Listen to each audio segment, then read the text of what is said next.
Half-Shell Oyster House offers award-winning cuisine and service. Named TripAdvisor Best Top 10 Small Chains in the United States. Voted Best Seafood in Mississippi Magazine 8 times. You can enjoy award-winning oysters and seafood, delicious steaks, pastas, sandwiches, salads, and so much more in a unique, polished, casual dining experience. Half-Shell Oyster House is located at 115 Laurel Park Cove, Suite 105, Flowood, Mississippi 39232. Or you can give them a call at 769-257-7586. And hey, tell them Sonia sent you. She say sports. She say sports. She say sports.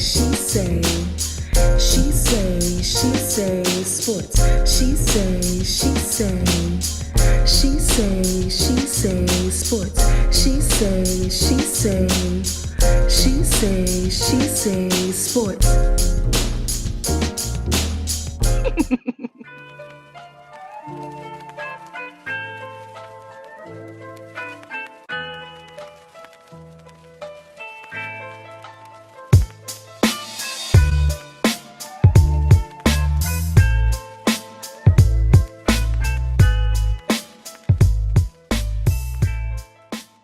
Hey y'all, it's your girl Sonia, and welcome back to She Say Sports and our segment Legends of the Sipp. Please welcome back one of my co-hosts from Legends of the Sipp and Sportswriter for the New Orleans Advocate, Rod Walker. Also, please welcome one of my co-hosts for my NFL segment and former NFL player, Cedric Donaldson. And this amazing woman, wow, she is not only a legend of the Sipp, but she is an inspiration to so many people. Please welcome Mississippi Hall of Famer and former assistant football coach for the Hinds Community College Eagles, Coach Dot Murphy. Hi, Coach. How are you today? Great, doing great. Retirement is wonderful. Every day is Saturday. I bet you it is. That's awesome. So, Coach, before we get started, I started this Legends of the Sipp segment last spring, Rod? Yeah, we started last spring.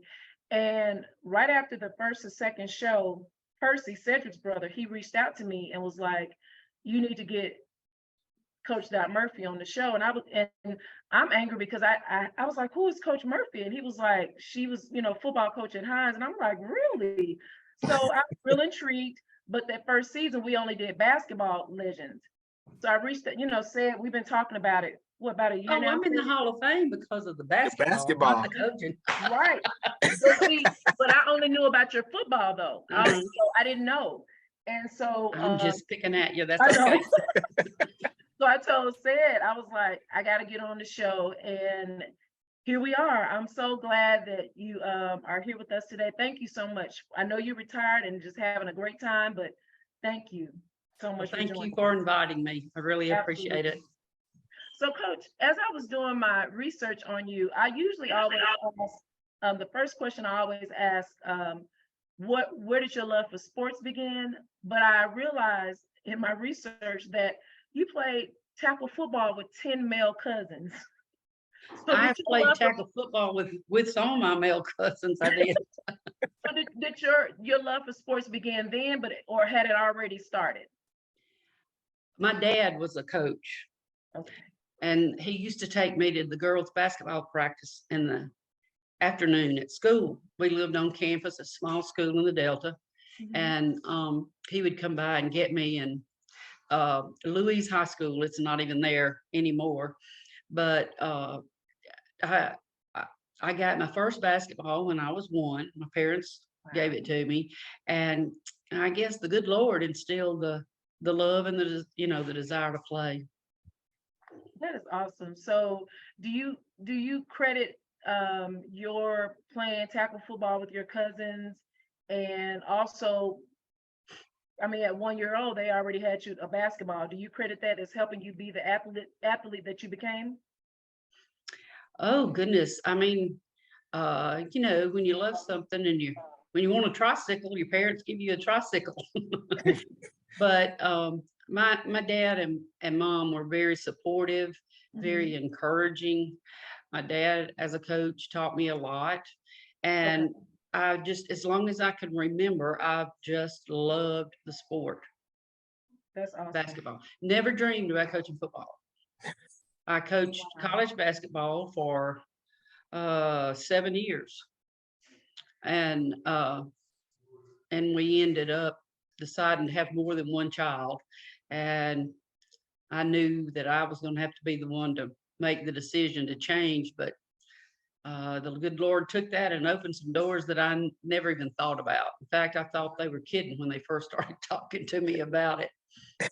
The head coach then. So it's just been my life, sports, it's just what I've always done. Wow. Hey, Coach, just, growing up the daughter of a coach, did your dad try to talk you out of it? No, Or he didn't? Okay. no, my dad said, if you want to do it, you got to work. You got to work at it, but you can play.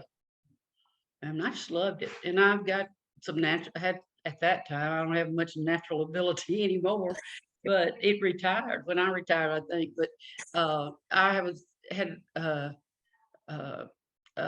only time I had my vertical jump checked, it was 28 inches, and that was flat-footed, and we didn't even lift weights back then. Wow. So, and I had some pretty good quickness. I ran track, for the day. Boy, they play so fast now. The game is just, really elevated, and they do so much more training. But back in that time, the good Lord gave me the talent, and I loved it. I loved playing. I loved playing much more than I liked coaching, except until I got to football. And then that was a new challenge. That was something different. Yeah. And that was one of my questions, but I'll still ask that later. So in 1973, Coach, you were a starter for the United States Women's World University Games basketball team in Russia, and you guys earned a silver medal. Your roommate, you had a legendary Hall of Famer and legendary coach, Pat Summitt. What was it like playing on the team with her, and what type of roommate was she?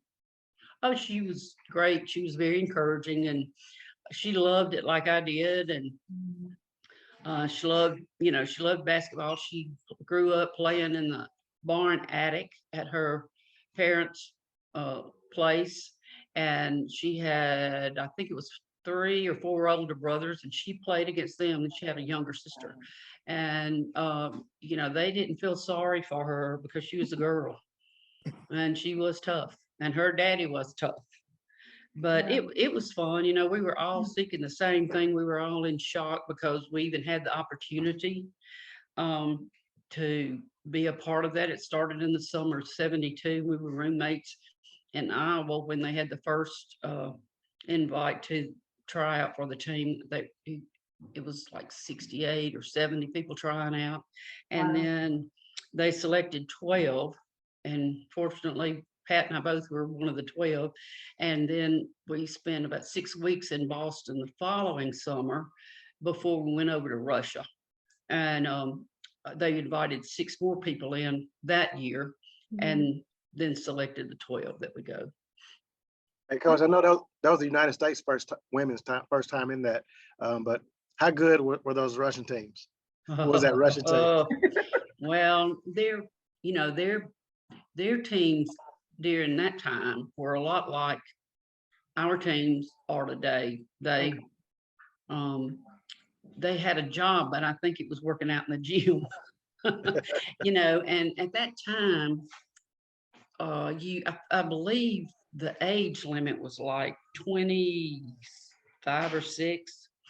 And so they were really a little older than us, and they had a 6'7" girl.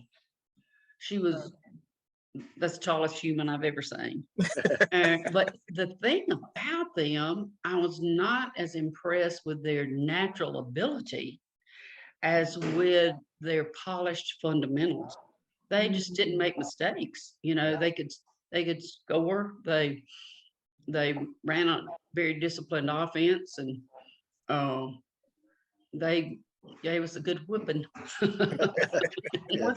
Coach, go ahead, sorry. I was just gonna ask, was it like playing against a machine? That's how it sounds, the way just Pretty really. much, that's kind of what we said. They're just like fine oil machines. They run smoothly and they all know who's gonna be where, when, and who to throw it, who to pass it to. Wow. So they weren't showboats or anything, but they were really good. Mhm. Hey, Coach, knowing Pat, well, I guess she was Pat Head then, but just knowing her, did you have any idea what she would go on to become? I knew Pat, she was highly driven, Mhm. and but we didn't know where sports were going then. My senior year in college, which was the school year 73, 74, is the first year that AIAW allowed scholarships. Hmm. So that's the first year she got a scholarship, and then it was just tuition only.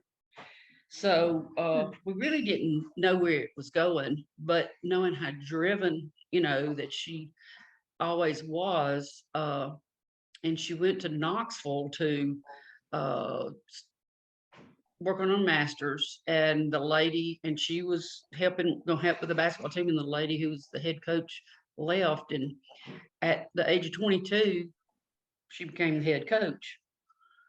And that's back in the day when you drove the van everywhere, and you were you were the trainer and the coach and the psychologist and the doctor, and but she certainly deserves much of the credit for the game being where it is today. Wow. That's awesome. But So Coach, did you guys keep in touch? And if so, did she know about you becoming a football coach? And if so, what did she say? not well, we did stay somewhat in touch. We were both Mhm. so busy. Yeah. The first year or two that I went back to the W to coach, we had a big national invitational tournament. We had I think we had like 16 teams in it, and she came, and of course that had not started, then. But somebody has to say, Doc, what did you do? Where did you work, Hinds? Well, what did you do before I really, get into that? The last time that I actually talked to Pat, she was at that time doing well. Mhm. And we just talked about, old times, Yeah. and Tyler was small, and he wasn't that small because they were going through their divorce. Okay. So she loved coaching, and being at a larger university, they had the money. So that was driving her. I'm an only child. I I was fortunate enough as a player to be on 2 state championship teams in high school and an overall state championship team. Mhm. And then in college, we won a national championship, and so had reached a lot of the goals that I had set for myself, Okay. and I was ready to settle down and have a family. So that kind of took us in different directions, and then especially when I started coaching football. Well, yeah, they say when you want to make God laugh, tell him your plans, and your plans. That's right. You started a family, but he wanted you to go a little further. So in 1984, you became the. Get out of here. In I'm sorry. 1984, that's okay. You became the first female Gene, coach. get this dog. Gene. And now this is what I'm used to. I love it. I love it. I'm sorry. I told him I'm used to Gene. What are you talking about? Oh, I'm keeping this. You heard that? I'm not going to tell her to take this off. It's perfect. I love it. But if you became the first female football coach at Hinds starting in 1984, and at that time, things were still a little different for women, and especially becoming a football coach. How was that received from the community? Did you have any backlash from some of the, I guess, the fans or the supporters of Hinds football at that time? Not that I'm aware of. Now, I'm sure people probably had some comments to make, Right. but they don't know your heart and the direction you want to go. And I loved working with kids, and it was an opportunity for Gene and myself to be going in the same direction instead of opposite direction. Because he coached football, I coached basketball. He was getting through football. We had already started basketball. By the time we were through with basketball, he was doing spring football. So it was really kind of tough. And we were at two different institutions. So that made it rather difficult. But there are a few comments from some players back in the early, 80s, not our players. We didn't really know how it was going to go. Coach Bill Buckner was the head coach at that time, and he's the one that talked me into giving this a shot. And we just kept it really quiet. We didn't even let the news, the Jackson News sports people know or anything, because we really didn't know how it was going to work out. And Coach Buckner talked with some of the leaders on the team, and they thought it would be a good idea. Yeah, let's try it. And it turned into a career for me, Wow. 30 plus years later. But Coach, and I don't know if anyone wants to say anything. I gotta ask this question. How did Coach Buckner know that you even knew football like that? I mean, what made him do this? Well, he is from Starkville, Okay. Mississippi. I'm from Starkville. He was a few years older than me, but he knew Okay. of my basketball and athletic background. Gotcha. And I just had our second child. She was 10 months old when we moved to Raymond. Mhm. I'd go over and watch practice, and that sort of thing. And one day he's Miss Dot, that's what he always called me. But he said, Miss Dot, what do you think about coming out and working with the receivers? I said, sure, Bill, I'll be glad to. And, I thought he was kidding. And he mentioned it 2 or 3 times more, and I'd already not worked the past 2 years. Mhm. And so I told Gene, I said, tell Bill to quit picking at me about that. I've been sitting home for 2 years, so I might take him up on it. And a day or two later, Gene came in and he said, you're not going to believe this, but he's serious. Wow. And the president, Dr. Clyde Muse, had coached at Starkville, was principal at Starkville, assistant superintendent at Starkville. So the three of us already either knew each other or knew of each other. And he talked with Dr. Muse, and Dr. Muse said, he said, what would you think about having a female on the football field as a coach? And Dr. Muse's response was, if it's who I'm thinking you're thinking about, I think it'd be great. Wow. So he got the go ahead. And the first year, like I said, we kind of kept it quiet, didn't say much until Bill decided, I had a chance to back out. He had a chance to back out. Okay. But after just a few weeks, it looked like it was going to go okay. And everybody was satisfied. So that's when he released it to the media. That's awesome. So, Coach, I got this question. What did Coach Gene Murphy say when you actually came on board? Like, what was his reaction to working with you? He was a defensive coordinator then, so he wasn't on my side of the ball, and that was great. We were talking about that earlier today. Everything went great till he moved on the offense. But yeah, he was very supportive. I mean, I talked to him. I said, "What do you think?" And he said, "You want to coach? I think that's great. At least we'll be going to the same things, recruiting for the same, team." So That's he was awesome. supportive. That's cool. So, Coach, was it a challenge for him to take direction from you that turned out to be a game-winning play? Was that an issue at any time? Well, there were a few times when US said well, first we ran a wing T type offense, and we would take the what we call the H back, wing back, and sprint the quarterback in one direction, and he would bootleg back around, and the wing back would drag back across the field. And the kid, Kevin Woodson, led the state in receiving that year, and he was not a receiver, but he beat all the receivers. So it was a good play, and we didn't run it real often. But one time we were playing somebody, I don't remember who it was, and it was 3 downs and a punt, 3 downs and a punt, 3 downs and a punt. We just weren't moving the ball too well. And I eased up to Gene and I said, flanker delay is wide open. I'm telling you, he said, he looked at me like, yeah, right. You really do know? And I said, I'm telling you, there's nobody over there. He's been open every time you've run it. And so he didn't run it.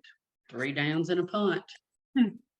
I eased back up to him and I said, I'm telling you, what you got to lose? It's 3 downs and a punt. The last 5 times we had the ball, maybe 3 downs and a punt this time. Just try it. Guess what? We scored on it. I love it. I love it.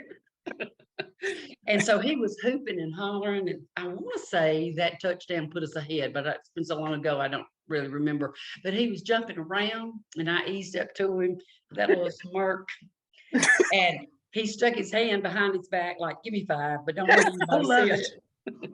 That is so cool. So how are you guys able to juggle work-life balance? How were you able to do that? Being a mother, then working together and being a wife. It was tough sometimes, Yeah. but Gene was always, especially once he became the head coach, he was always, man, he was just serious when you were on the field, right, Sid? Oh yeah. And so you Yes. just, yeah, and you, so, you know, he just, I mean, you just did what you were supposed to do because you didn't want him fussing at you. But because he was the head coach at that time, there were times when if I needed to take the kids to the doctor, the boss, the athletic director was Miss Renee Warren, and she was great, and she knew how much time we put in. So if a kid was sick or I needed to be home with one, she was real good about letting me do that. And and one of the reasons I was able to do it as long as I did, when my children were small, it's because my parents lived in Starkville. And once my mother retired, she retired in, I think it was maybe right before Christmas. But anyway, before the next football season, she said, I talked to your dad. If you don't mind, I would love to come spend the weeks with y'all and take care of the kids.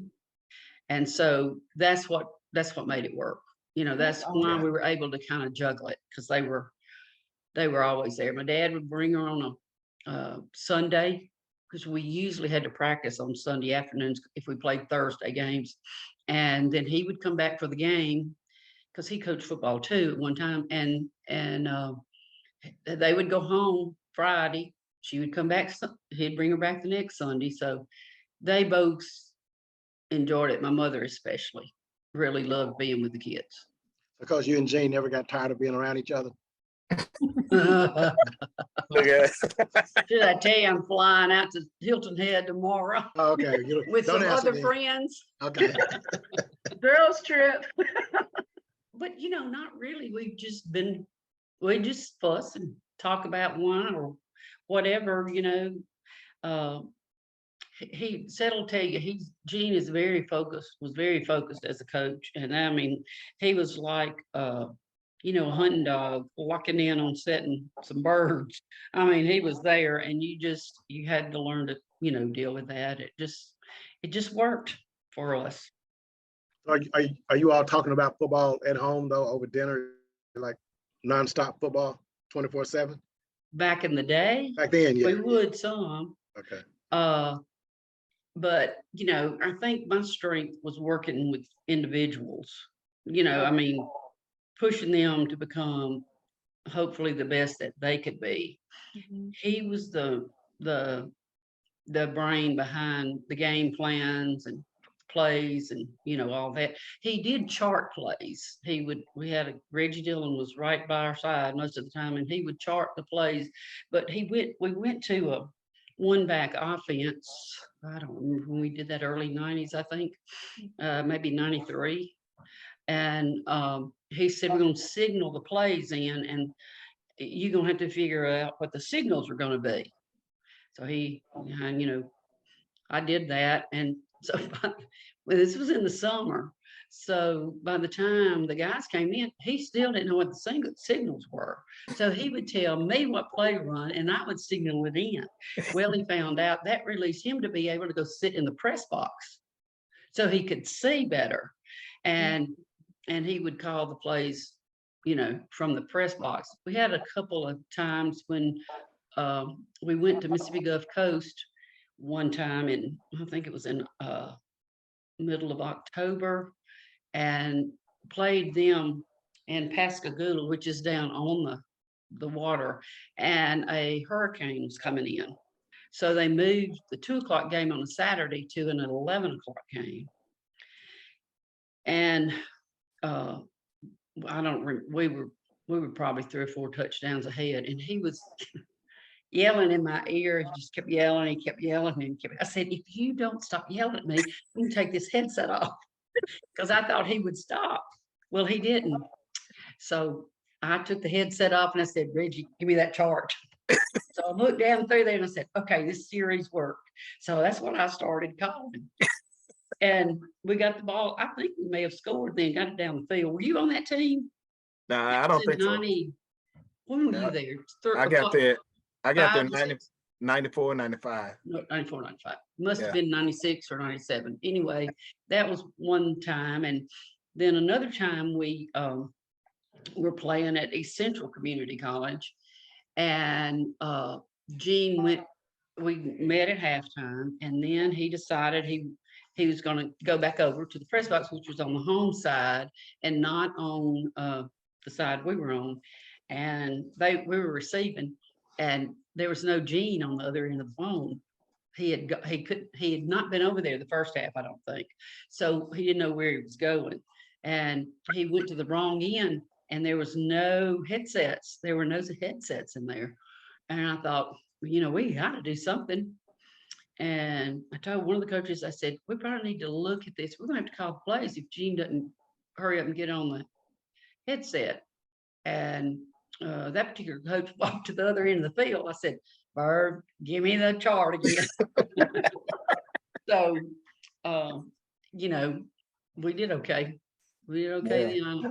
We moved the ball down the field, but he came back over to that side and, you know, took over then. So anyway, we've had some laughable moments. We've always talked about all the things we're going to have to talk about in our rocking chair years. And we do have some, most of them are funny now.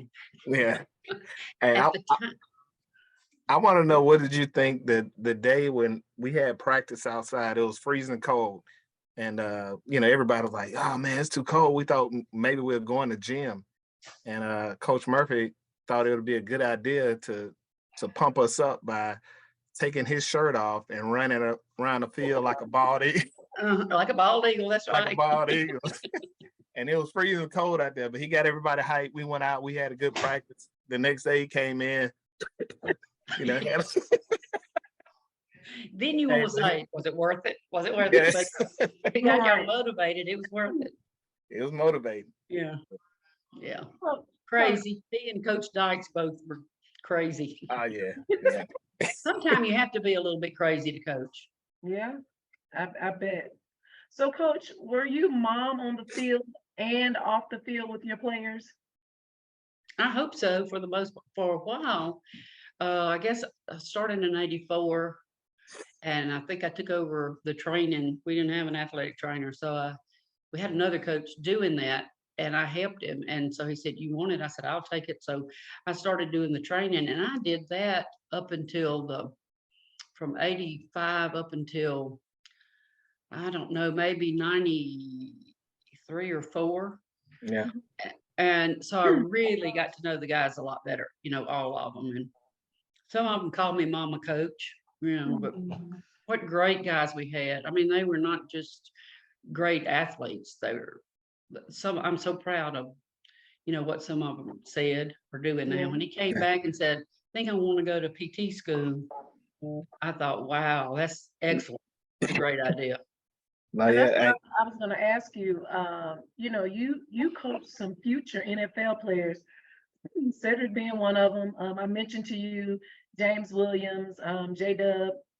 I spoke with him today, and he said that you were he was your favorite.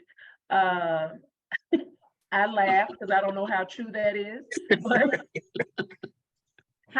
how proud are you how proud does it make you feel that these guys, you had a part in their lives and they moved on to the ultimate goal, which is to become an NFL player? How does that feel? Well, you know, the winning and their success is what I call the cherry on top. You know, it's the icing. But to see the disciplined young men that grew out of that program, not because of me, but Gene was a strong disciplinarian, and he would not let you quit. I mean, he would drive you until you thought, there's no way I can do. Remember Fred Smoot? No, yeah. He's been on the show.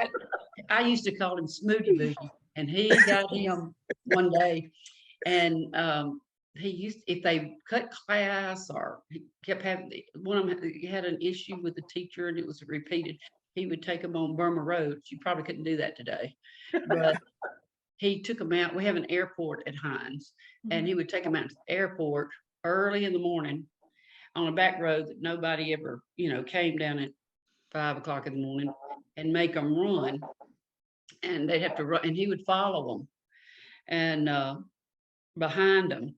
And so Fred had to do Burma Road, and when he got back, he came bebopping out of the field house, and he said, "Told you, coach, you can't get me." And he said, "Oh, Fred, that was just your warm up. We're going to the weight room now." And the weight room at that time, we call it the dungeon because it was in the basement of an old gymnasium. Yeah. It had a real high ceiling.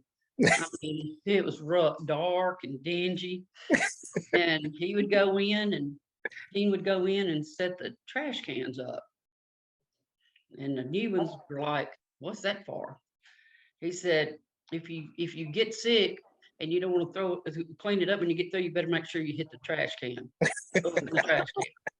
And he, you know, that's what you have to do to be successful. You work and you work and you work and you push yourself to be the best that you can be. And you as an individual, myself included, can never push yourself like somebody else can push you. Yep. And I think that was a great thing that to see that success, to see them try new things, to believe in themselves. Yeah. Because some of our kids came from not real strong education schools, and some of them were not great students. That's kind of how you got them. I mean, you know, you had kids that were NFL talented. Said it's not one of the, I mean, not saying you weren't NFL talented, but he was a good student. But some of them were not at a D1 school because, excuse me, because they didn't have the grades. They didn't think they were smart. And that was another thing that we really pushed and demanded. You will be in class, you will not cause a problem, and you're going to graduate from here. Because if your dream is to get to the NFL, you got to get out of here first to have a chance. You know, and just watch those from their freshman year to their sophomore year, and how they really blossomed intellectually was such a blessing. You could see them becoming, "Hey, I can do this. I can do this." And that's probably some of the most rewarding things.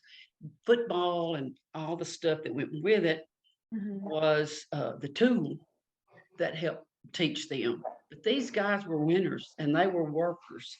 If you weren't a worker, you were not going to be an Eagle.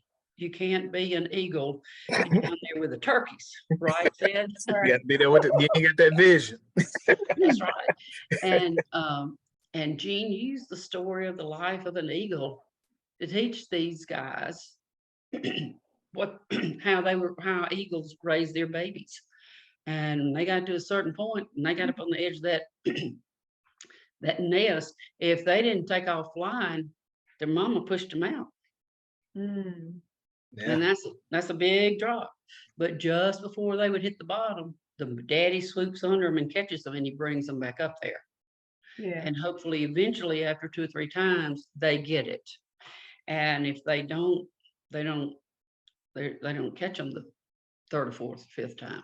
Man. So it's pretty now I know one of the scriptures say mount up on the wings of eagles because they're such strong birds and they're survivors, and it just kind of all fell together. Yeah. Hey, Coach, going back to 1999 when you got the call, I'm not sure who called you and let you know that you're going to be inducted into the Hall of Fame. What did that just sort of mean to you? And what did that mean to you? Well, let me say this, and I was nominated in '98 as the first female football coach, and they said, well, one, she's not old enough, and two, you have to have been retired. Yeah. Excuse me. And but the guy who was over it at that time at the Jackson Touchdown Club told the person that nominated me, you should nominate her for basketball because she'll get in. She's been out of basketball for years. Right. So that's what happened. And really, I was very glad because I loved basketball, and that was more of an honor of something that I did, not just being a coach. I mean, not just getting it because I was the first one to try. You know what I'm saying? Right. But I was very excited. I was sad that my mother was no longer with us, that she couldn't be a part of that. My dad was extremely proud, and it was quite an honor. It was, it's quite an honor when it's just kind of overwhelming and very humbling because I know some of the people that are in it that are so. Yeah. Well, Coach, most people don't know, like, I think that was my sophomore season there. The NFL Films followed us around and, got your story. Whatever happened to that? Like, where can we find that?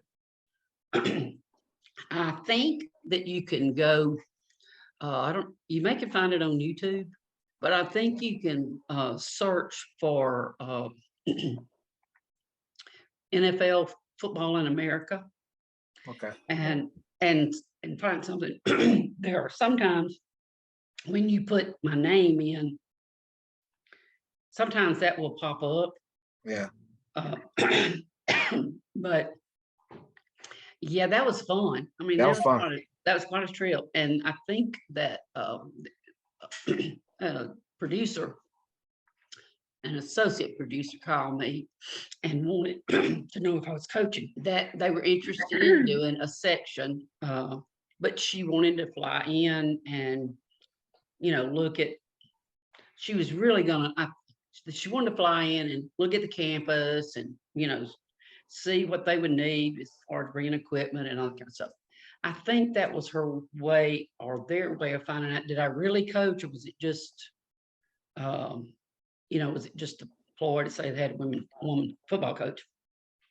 So she flew in and she realized it was real deal. And they came back for a whole week.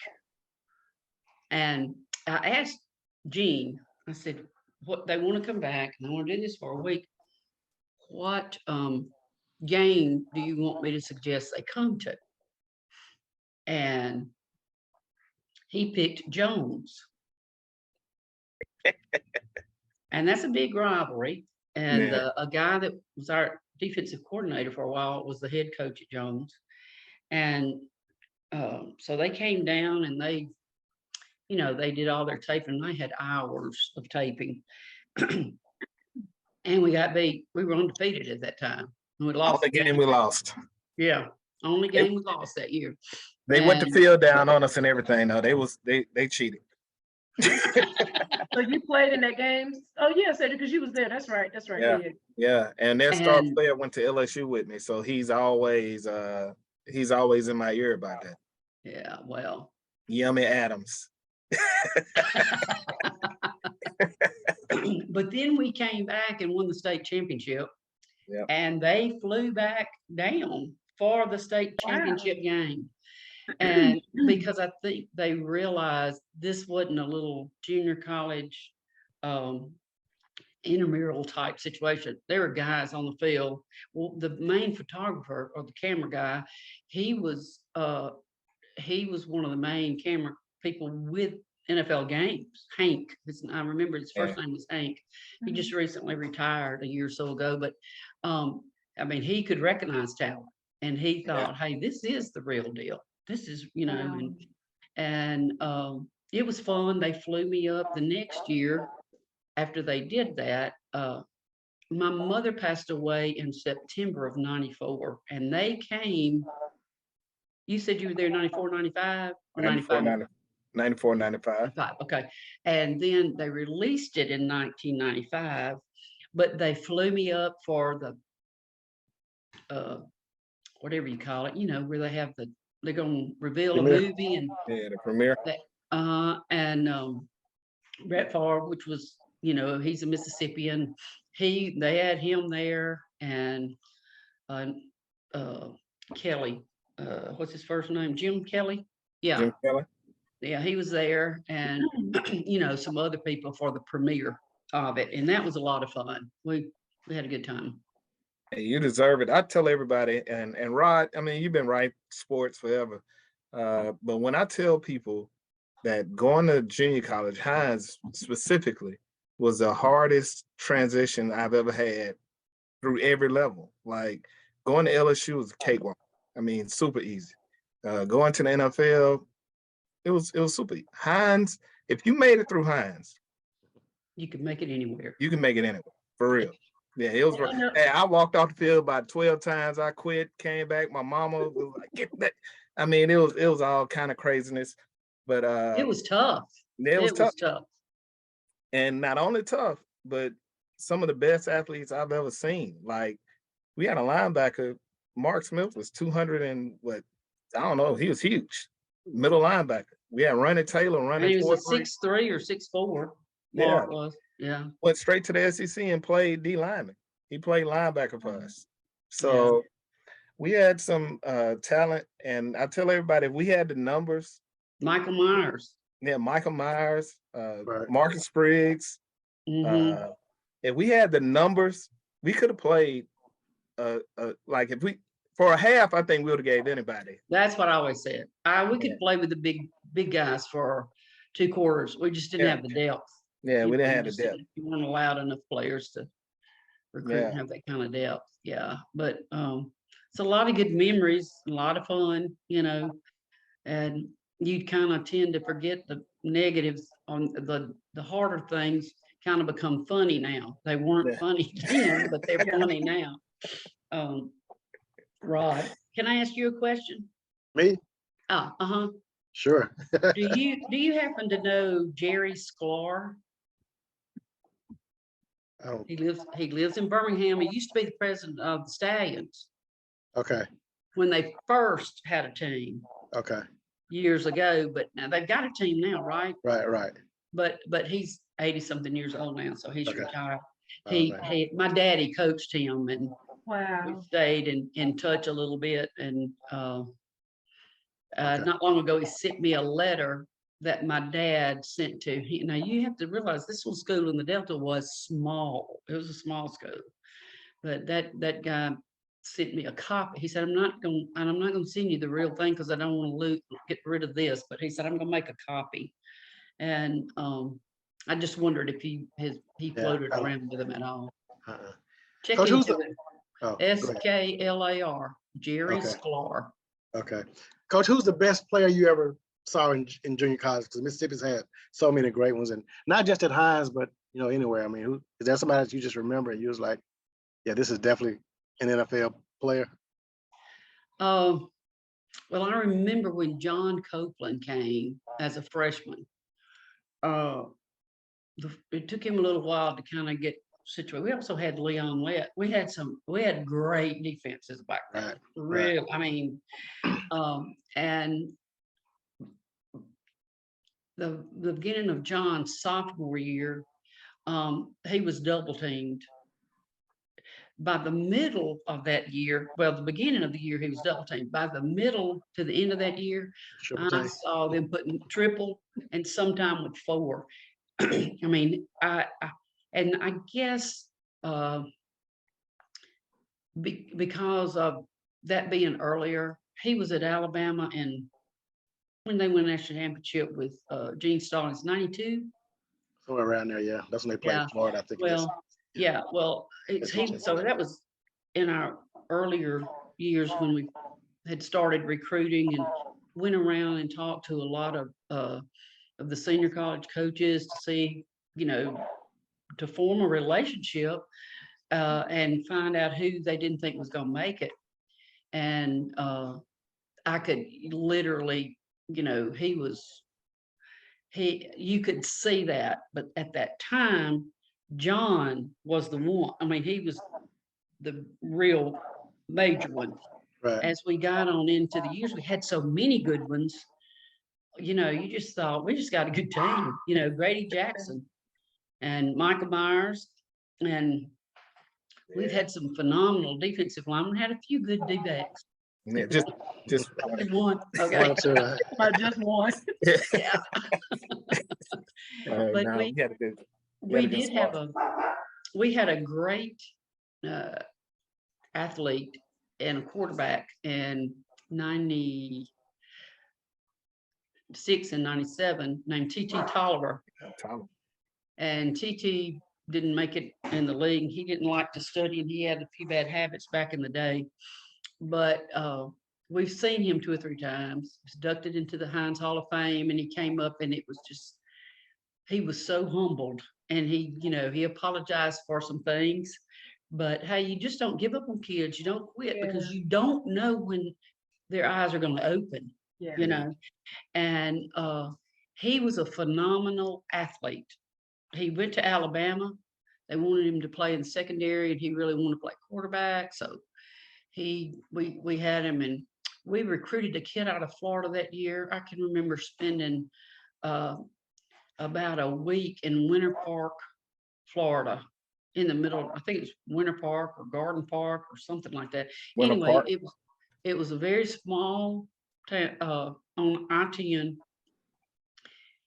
chasing a quarterback down there. And about the 3rd time he stood us up, I told Gene, I said, he's not coming. Can you not get the message? And at that time, we didn't know about TT. And I mean, this was in late April. And boy, I'm glad he didn't come. TT was, I mean, he could run, he could jump, he played basketball. But as an athlete, I don't think I ever saw anybody get a direct hit on him. Now, they may hit him, but it wasn't like, I'm going to drive you back and put you on your back. They just couldn't. He was a phenomenal athlete. But we just had a lot. We just had a lot of great players. And it's my son, Kelly, who is coaching now. He says, if your Johnnies are better than my Joes, Johnnies are going to win. And, Hey. That's what we had, a lot of Johnnies. I had a conversation with a reporter in Baton Rouge. We was talking about school legends, right? And he was saying you was only a legend of the school if you went on to make it to the NFL and become a big name. And I said, no, that's 2 totally different. That's 2 totally different things. And Rod, you know who I'm talking about if I say his name, but I'm not gonna say his name. But it's a player that when I was at Hinds, he was Miss Murphy's player, and he's probably the best receiver that I've ever had to cover. And his name was Lynn Cooper. Like, most people have never heard of him. Yeah, He's from Miami. Yeah, he was from Dillard back when Dillard used to murder people, Dillard High School, and yeah, you couldn't touch him. You couldn't put your hands on him. Mm-mm. And he was so elusive. He was crazy. Hey, but let me tell you this, and this is he didn't really talk, but Miss Murphy, this was Miss Murphy's baby. Now you couldn't, like, she wasn't gonna let you mess with old lady. She was more her baby than James. I don't know about Jay. The Lynn was Miss. So one day he got hit at practice by this kid, Ramondo and Antonio Wright. And Lynn was so flexible, he got up and pulled his helmet and the shoulder pads off at the same time and took his cleats off and went on the sideline, laid his head on his cleats. Hey, that's how flexible he was, to pull your helmet and your Wow. shoulder He was- pads off at the same time. Back in the old days, we called it double jointed. I mean, Yeah, yeah, he was double jointed. Yeah. it was just, he didn't even talk much. Yeah. He did not talk much at all, but he was phenomenal. And Kevin Prentice, if he had been 6'2" with his talent, Yeah. he was. I saw that little guy that maybe weighed 165 pounds soaking wet. We were playing for our state championship, and he missed a pass. I mean, it hit him in the hands. And our thing, what I stressed was, you're an average receiver if you catch a good pass. Anybody should be able to catch a good pass. A great receiver takes a bad pass and turns it into a completion or a touchdown. So we used to do these diving drills to learn how to focus on the ball and still, lay out for everything. You do everything you can to catch it. If you don't catch it, then you did all you could do. Yeah. And he was so aggravated at himself, and he came over to the sidelines, and it was on our field, and he said, "Oh, I can't believe that." Yeah, and he didn't talk much either. I said, "KP," I said, "you can forget that one. It's not coming back. And if you don't get focused on what's in front of us, the rest of this game, we may not win." But I said, "Because he's going to go back to you, and you gotta be ready to catch it." That guy went out there. What was he? Maybe 5'7". He Yeah. could jump though. Now he Yeah, he was- played like he's about 6'2" because he Yeah. played, but he caught a slant on about the 5-yard line, or about the 7-yard line, I guess. He had 3 people on him, and he drug them into the end zone. And we won. He was determined. Yeah, he was Hey, determined. I was talking trash to him one day at practice because he was a freshman when I was a sophomore. And I was talking trash to him, and they threw a post. And I'm looking back at the ball thinking I had a couple more steps before I, can go up to get it. And when I looked back, I saw the bottom of his cleats. Like, Yeah. he was I can already up believe there. that. Yeah. And then he was already up there and had it. And I caught him and kind of just laid him on the ground, bro. And then he was phenomenal though. Yeah. He was a great athlete. We had a lot of good receivers. His cousin came behind him, and James came after them, if I remember correctly. Mhm. And he had the size, and he had the strength, and he had the hands, but he liked to play. I mean, goof around. And when I finally got his attention, and he got serious about it, well, I tell you what, he signed with Marshall to take, what's the guy's name? Randy Moss. Randy Moss. Randy Moss's place. That's right. Sure did. Yeah. Wow. So he finally got serious after. I'm glad you talked to him, because it apparently he listened, and it took him to his next level Hmm. in football. So that's I awesome. don't think he ever thought that he could play on that level at first. Okay. They had a lot of good receivers out of Vicksburg High School that year, and they were on the team. They were a year older than him, and they were on our team too. And so a couple of others were the go-to guys. And I just don't think he had the confidence, that he needed. But I understand that he needed to be humbled a little bit before he left Marshall. I can imagine. Yeah, He is something. he's a mess. He is likes a to have a mess. good time. Yeah, Yeah, he does. He does. He does. And Coach, before I let you go, it was one more thing. I had no clue about the NFL following you, but Mississippi Hall of Famer '99, and in 2000, Sports Illustrated ranked you 50th on their 20th century 50 greatest sports figures from Mississippi list. When you first started playing basketball in college, or even younger, did you ever think you would be honored this way? No, I didn't. I mean, I don't even know if they had a Hall of Fame back when I was in high school. At first, I know their high school didn't. I just loved the game. I loved playing the game. I loved to practice. I did not like to run. So when my college coach ran us to death, and I'd just be fussing under my breath, but I didn't move my mouth. But we'd go over to the cafeteria to eat after practice and have to sit there for 30 minutes to cool off and settle down enough to even be able to eat. And we were proud of ourselves, to know that we were in that kind of shape. And I think that was one of the things. We had some teams at Hinds some of the years that really didn't have as much talent as that stint from 94 through 97. But they were in such great shape. We won games early in the season because we were in so much better shape than everybody else. Yeah. And we went that bowl game, remember 4 quarters? Oh yeah. The Eagles gonna win. Quarter. Yeah. One team in her, two teams in her, one team. lead. That's when Randy did that backflip on the field. Hey, Randy Taylor. He could have, if he had any academic motivation. Yeah. He was tough. I don't know when the last time you seen him, but he's a little bigger, but he still has all the athletic ability he had when he was. Really? Yeah. Yeah, he'll still get out there and outrun you in the streets and everything. He was tough. Yeah. That game, I don't know why, but Gene said, you go take the team on field. Well, Coach Hughes took the team on field. That wasn't what I ever did. I thought, what is the deal?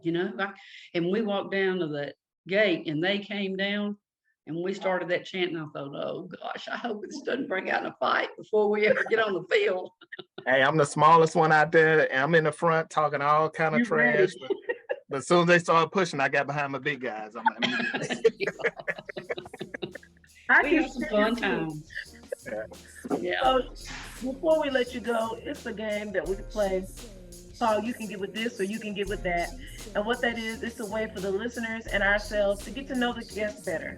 I'll ask you a few questions and you choose the answer that best fits you. Nothing is no wrong answer. Okay. Okay. Would you rather go into the past and meet your ancestors or go into the future and meet your great-great-grandchildren? I'd rather go in the future and meet my great-great-grandchildren. Absolutely. Because we've got 7 grandkids, and I had 2 of them today, and that's just a big blessing. That's awesome. They're loving that. Yeah. Would you rather have a rewind button or a pause button on your life? Sometimes I'd like to have a rewind button. Most of the time. Yeah. It's like, oh, if I could just do this again, I would enjoy it more and not worry so much. Yeah. Would you rather spend the next year exempt from all taxes or have a 1-month paid vacation? 1 month paid vacation. Yeah. Where would you go? Where would you go? Gosh. I love the mountains and I really love the beach. And all inclusive. I would probably want to go somewhere in the a sandals resort or something like that. That'd be nice. Yeah. Oh, that'd be real nice. Yeah. Are y'all gonna sell those cheaply to us? Hey, we're gonna put it on Rod tab. Okay. She'll be in Biloxi.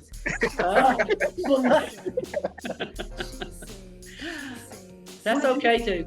Okay. Would you rather always say everything on your mind or never speak again? I have a feeling. I kind of have a tendency to say what's on my mind, so it might be better to never speak again. Some loved ones and friends in your life. Would you rather lose your keys or your cell phone? I'd like to lose my cell phone and never find it. Oh, goodness. I'd rather lose my keys.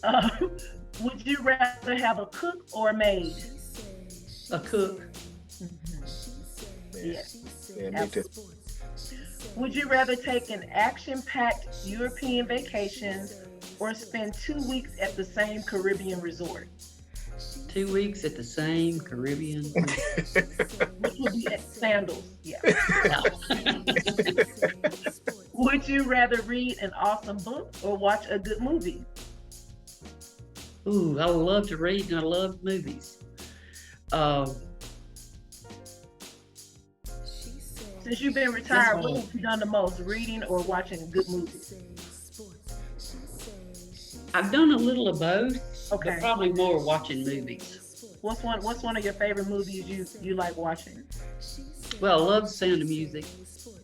Me And too. you know, when Gene and I first started dating, he wouldn't watch anything but action-packed movies, and I hated them.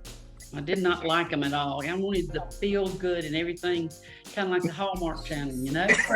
And I realized that if we were going to go see a movie, or if we were going to watch one together, it was going to have to be action, or he was going to be up doing something else. So now I've really gotten where I love to watch action movies. Okay. That's awesome. Would you rather spend the day with your favorite athlete or your favorite movie star? Mm. We should find out who her favorite actor or movie star is first. Yes. Yeah. Who is your favorite? I mean, athlete. Athlete? Athlete, yeah. Oh gosh, I don't really. I loved the little girl from Kansas, Iowa this year. Where she was from. Yeah. Caitlin Clark. I love spending some time with her because she's such a complete player. I mean, she was awesome to watch. She shoot that thing from anywhere. Do what? I said she'll shoot it from anywhere on the That's court. right. And Yeah. she's got a quick release. She's, but what was the other one? An athlete or movie star? I don't know what movie star I want to spend time with. And Delta Burke would be who I would like to know, but she's gone, so that's not happening. Yeah. And last one, would you rather watch the big game, I'll say the Super Bowl? Would you rather watch the Super Bowl at home or live at the stadium? At home, At I can home. see better. Yeah. Yeah. Worst experience I ever had was at a Super Bowl. I want to go back to another one. You know. Some of those people are crazy. Yeah. Coach, it has been an honor and a privilege to have you on the show today. Thank you so much for joining us. Thank you, thank you, thank you. Thank you so much for asking. I had a blast. Call me back sometime. Hey, we will call you. Okay. And Ron, Thank you so much. Thank you. So tell Coach Gene we said hello. Yeah. Was gonna peep in so him and Cedric can. Gene, come here. Hurry. I want to see if he still got that vision. You know, your hairline's a lot like his. No, we the same. Hey, Coach. Hi, Coach. How y'all doing? I Hey, am how you doing, well. Thank you so much for letting us speak. Well, not let us, but thank you for just giving a little time with Coach Dot today. Well, I wanted to thank you guys for having her on. I wanted to make sure that you knew that guy next to you is a living success story down here, Yes, Yep. he is. because unlike a number of great players that we've had that came to Hinds, he didn't have to come to Hinds. Academically, he was right where he needed to be. Yeah. But he took the chance really on us, because we had told him that we really believed that if he came to Hinds, he'd have an opportunity. His goal was to be able to play Division I in the SEC, and he accomplished every bit of it. He was one of the most easiest guys to coach, and on and off the field, he was just a joy. I can't say that for all of them. Hey, Coach, I appreciate it. I let everybody know too. I say, hey, it's the best decision I ever made. You know, I was a Jackson State fan. I wouldn't have had a problem going to Jackson State, but people told me I couldn't do something, and I was out to prove them wrong. And so they gave me the platform, and here we are. You did it. I'm glad you made that decision. Me too. Well, we Thank y'all appreciate so y'all. much. It has been such an honor to meet both of you. And when Say It comes home, maybe we all should go out to dinner or something. That would be great. That would be great. On us. Oh, No, I'm saying. On us. Hey, look here. I owe him. Yeah. I owe y'all, man. I appreciate it. absolutely. Thank you so much. And Rod, tell the listeners how they can follow you on social media. On Twitter, I'm on it's Rod Walker Nola, and my store is on nola.com. So. Awesome. Great. I'm fixing to check you out. I was at the Clarion Ledger in Jackson for years, you know. And then Yeah, I he was moved at on. I thought your name sounded awfully familiar. Yeah. I've been gone for 10 years, so. I was waiting for you Bigger to and tell me. better things. Yeah. But I still keep up with Mississippi JUCO football and everything. So Good, good. Well, it's nice meeting all y'all too. Same here. He was Sportswriter of the Year for New Orleans Advocate last year. So he got honored in South Carolina in July. North Carolina. Wow, that's North great. Carolina. So yeah, he's an awesome writer. And guys, you can follow me at She Say Sports on Facebook. She Say Sports 23 on Instagram, at She Say 23 on Twitter, and please subscribe to our YouTube page, She Say Sports. Well, until next time, this is Sonia, Sid, and Rod, and we'll see you guys next time on She Say Sports and Legends of the Sipp. Bye. Bye.